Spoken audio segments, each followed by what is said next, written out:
ಕಲಬುರಗಿಯ ಲೋಕಸಭಾ ಚುನಾವಣೆಯಲ್ಲಿ ಕಾಂಗ್ರೆಸ್ ಅಭ್ಯರ್ಥಿ ರಾಧಾಕೃಷ್ಣ ದೊಡ್ಡಮನಿ ಅವರು ಗೆಲುವು ಸಾಧಿಸಿದ ಹಿನ್ನೆಲೆಯಲ್ಲಿ ಮಾಧ್ಯಮದವರೊಂದಿಗೆ ಮಾತನಾಡಿದ ಕಲಬುರಗಿ ದಕ್ಷಿಣ ಮತಕ್ಷೇತ್ರದ ಶಾಸಕ ಅಲ್ಲಮಪ್ರಭು ಪಾಟೀಲ್ ಅವರು ಹರ್ಷವನ್ನ ವ್ಯಕ್ತಪಡಿಸಿದ್ದಾರೆ. ಈ ಗೆಲುವು ನಮ್ಮ ಗೆಲುವಲ್ಲ, ಕಾರ್ಯಕರ್ತರು ಮತ್ತು ಮುಖಂಡರು ಎಲ್ಲರೂ ಕೂಡ ಶ್ರಮ ವಹಿಸಿರುವ ಗೆಲುವಾಗಿದೆ. ಅಲ್ಲದೆ ಕಳೆದ ಬಾರಿ ಡಾಕ್ಟರ್ ಮಲ್ಲಿಕಾರ್ಜುನ್ ಖರ್ಗೆ ಅವರನ್ನು ಸೋಲಿಸಿದರು, ಜನರಿಗೆ ಅರಿವಾಗಿದೆ. ಆದ್ದರಿಂದ ಈ ಬಾರಿ ರಾಧಾಕೃಷ್ಣ ಅವರನ್ನು ಗೆಲ್ಲಿಸಿದ್ದಾರೆ ಎಂದು ಹೇಳಿದರು. ಅಲ್ಲದೆ ಗೆಲುವಿಗಾಗಿ ಸಹಕರಿಸಿದ ಎಲ್ಲರಿಗೂ ಕೂಡ ಧನ್ಯವಾದಗಳನ್ನು ತಿಳಿಸಿದ್ದಾರೆ. ನಿನ್ನೆ ನಡೆದಿರ್ತಕ್ಕಂಥ ಲೋಕಸಭಾ ಚುನಾವಣೆಯ ಫಲಿತಾಂಶ ನಮ್ಮ ಕಾಂಗ್ರೆಸ್ ಪಕ್ಷದ ಪರವಾಗಿ ಈ ಹೈದರಾಬಾದ್ ಕರ್ನಾಟಕ, ಕಲ್ಯಾಣ ಕಲಬುರಗಿ ಕರ್ನಾಟಕ ಎಲ್ಲ 5 ಅಭ್ಯರ್ಥಿಗಳು ನಮ್ಮ ಪಕ್ಷದ ಪರವಾಗಿ ಗೆದ್ದು ಬಂದಿದ್ದಾರೆ.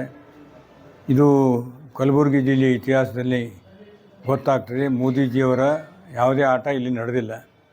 ಮತ್ತು ಹೋದ ಸಲ ನಮ್ಮ ನಾಯಕರಾದಂಥ ಮಲ್ಲಿಕಾರ್ಜುನ್ ಖರ್ಗೆ ಸಾಹೇಬರಿಗೆ ಸೋಲಾಗಿತ್ತು. ಕೆಲವು ಕಾರಣಾಂತರಗಳಿಂದ ಸೋಲಾಗಿತ್ತು, ಅದನ್ನು ಸೋಲು ಒಪ್ಕೊಂಡಿದ್ದೆವು. ಬಟ್ ಅವ್ರು ಏನು ತಂದಿರ್ತಕ್ಕಂಥ ಕೆಲಸಗಳು, ಗೆದ್ದಿರ್ತಕ್ಕಂಥ ಲೋಕಸಭಾ ಸದಸ್ಯ ಉಳಿಸ್ಕೊಳ್ಳೋಕೆ ಆಗಲಿಲ್ಲ. ಮತ್ತು ಜನರ ಬೇಡಿಕೆ ತಕ್ಕಂತೆ ಅವರು ಎಲ್ಲ ನಿರೀಕ್ಷೆನೂ ಸುಳ್ಳಾಯಿತು. ಪೆಟ್ರೋಲ್ ರೇಟ್ ಇಳಿಲಿಲ್ಲ, ಡೀಸೆಲ್ ರೇಟ್ ಇಳಿಲಿಲ್ಲ, ಸಿಲಿಂಡರ್ ರೇಟ್ ಇಳಿಲಿಲ್ಲ, ಹಾಲಿನ ದರ ಇಳಿಲಿಲ್ಲ, ರಸಗೊಬ್ಬರದ ದರ ಕೂಡ ಏರ್ತು, ಬಂಗಾರ ರೇಟು, ಎಲ್ಲ ದರಗಳು ಏರಿದು. ಜನರಿಗೆ ಏನು 2 ಕೋಟಿ ಉದ್ಯೋಗ ಪ್ರತಿ ವರ್ಷ ಕೊಡ್ತೀನಿ ಅದನ್ನು ಕೂಡ ಈಡೇರಿಲ್ಲ. ಒಂದೇ ಒಂದು ಸಹಾಯ ಆಗಿದ್ದು, ಸನ್ಮಾನ್ಯ ಮಲ್ಲಿಕಾರ್ಜುನ್ ಖರ್ಗೆ ಸಾಹೇಬರು ತಂದಿರತಕ್ಕಂಥ 371 ಜೆನಿಂದ ಅನುಕೂಲ ಆಗಿ ಸಾಕಷ್ಟು ಇಂಜಿನಿಯರ್ಗಳು, ಡಾಕ್ಟರ್ಸ್ಗಳು ಮತ್ತು ಉದ್ಯೋಗ ಸಿಗ್ತಕ್ಕಂಥ ಕೆಲಸ ಈ ಭಾಗಕ್ಕೆ ಇವತ್ತು 5,000 ಕೋಟಿ ಬರಬೇಕಾದ್ರೆ ಅವರು ಮಾಡಿರ್ತಕ್ಕಂಥ ಪ್ರಯತ್ನದಿಂದ ಇದನ್ನು ಎಲ್ಲ ಮನಗಂಡು ಜನರು ಹೆಚ್ಚಿನ ಒಂದು ಮತಬಯಸಿ ಇಂಥ ತುರುಸಿನ ಚುನಾವಣೆ ಇದು. ಯಾಕಂದರೆ ಮೋದಿಜಿಯವರು ಒಂದು ರೀತಿಯಿಂದ ಮ್ಯಾಜಿಕ್ ಥರ ಮಾಡಿ ಜನರ ಭಾವನಾತ್ಮಕ ಮನಸ್ಸುಗಳನ್ನು ಎಳೆದು ಬೇರೆಯಿಂದ ಮತ ಸೆಳೀತಕ್ಕಂಥ ತಂತ್ರದಲ್ಲಿ ಇವತ್ತು ನಾವು ಗೆದ್ದಿದ್ದೇವೆ. ನಮ್ಮ ಪಕ್ಷದ ಅಭ್ಯರ್ಥಿಗೆ ಸಾಕಷ್ಟು ಜನ ಸಹಾಯ ಮಾಡಿದ್ದಾರೆ. ಕಲಬುರಗಿ ಜಿಲ್ಲೆಯ ಜನತೆ ಪರವಾಗಿ ಎಲ್ಲರಿಗೂ ಕೂಡ ಅಭಿನಂದನೆಗಳನ್ನು ಸಲ್ಲಿಸ್ತೇನೆ.